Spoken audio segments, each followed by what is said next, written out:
آپ جانتے ہیں، سنتے ہیں کہ جب پاکستان بننے جا رہا تھا تو کچھ لوگوں نے پاکستان کے بننے کی مخالفت کی تھی۔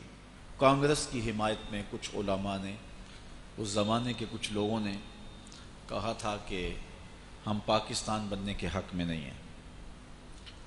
وہ بنیادی فرق ہے، وہ بنیادی نقطہ ہے متحدہ قومیت کا اور دو قومی نظریے کا۔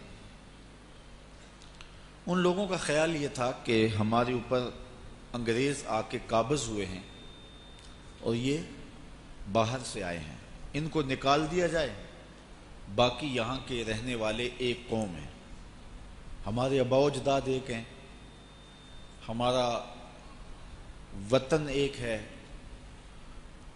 ہماری زبان اور بولی ایک ہے، رنگ و نسل میں ہم ایک ہیں۔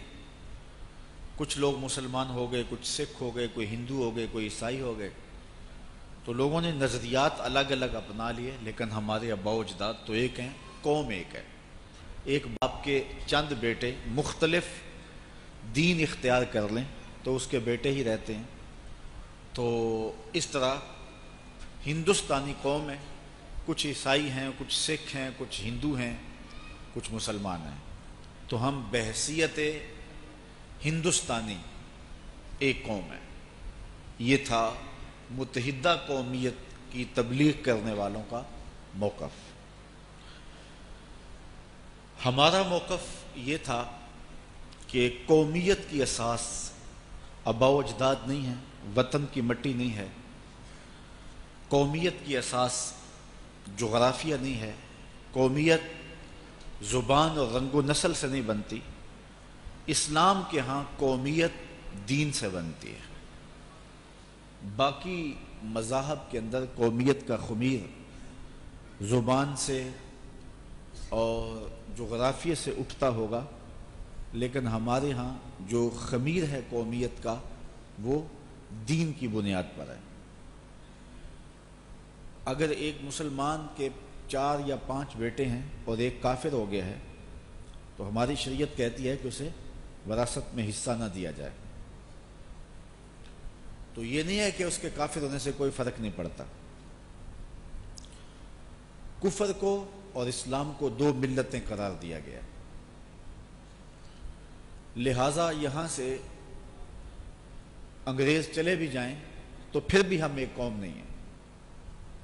انگریز کے خلاف ہمیں جد و جہد کرنی چاہیے، لیکن اس کا یہ مطلب نہیں ہے کہ اس کو نکال کے اب اکثریتی ہندوؤں کو اپنے اوپر حاکم بنا لیا جائے اور انگریز کی غلامی سے نکل کر کے جو اہل کتاب ہیں مشرکین کی غلامی میں آ جایا جائے۔ یہ تھا موقف ہمارے اسلاف کا، ہمارے بزرگوں کا۔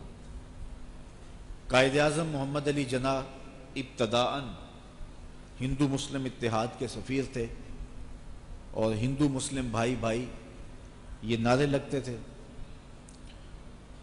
علامہ اقبال بھی ابتداءً 2 قومی نظریے پہ نہیں تھے، وہ بھی سارے جہاں سے اچھا ہندوستان ہمارا، ہم بلبلیں ہیں اس کی یہ گل ستاں ہمارا، یہ نغمے ان کے آج بھی بھارت میں گونجتے ہیں۔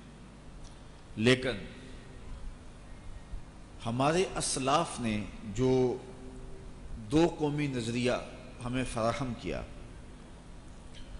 بالخصوص حضرت شیخ احمد مجدد الفسانی علیہ رحمہ نے واضح 2 ٹوک اور صریح الفاظ میں جو فرمایا تھا کہ ملت ما جداگانہ است، اور پھر جب تحریک ترک موالات چلی، یہ تھا کہ انگریزوں کو یہاں سے باہر نکال پھینکو اور ان سے موالات ترک کرو، اور یہ ہندوؤں کے ساتھ مل کر کے تحریک کا آغاز کیا گیا۔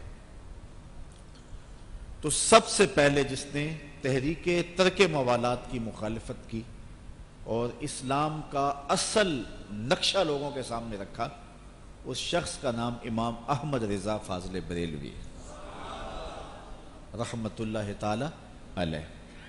اس پر انہیں یہ کہا گیا کہ آپ انگریزوں کی حمایت کر رہے ہیں، تو آپ نے کہا یہ انگریزوں کی حمایت نہیں ہے بلکہ مسلمانوں کے تشخص کو بچانا ہے، کہ انگریزوں سے ترک موالات اور مشرکین سے موالات۔ اسلام ہمیں یہ تو نہیں سکھاتا، ہمیں تو ان سے بھی ترک موالات کا حکم دیتا ہے اور ان کو بھی ترک موالات کا ان سے بھی حکم دیتا ہے۔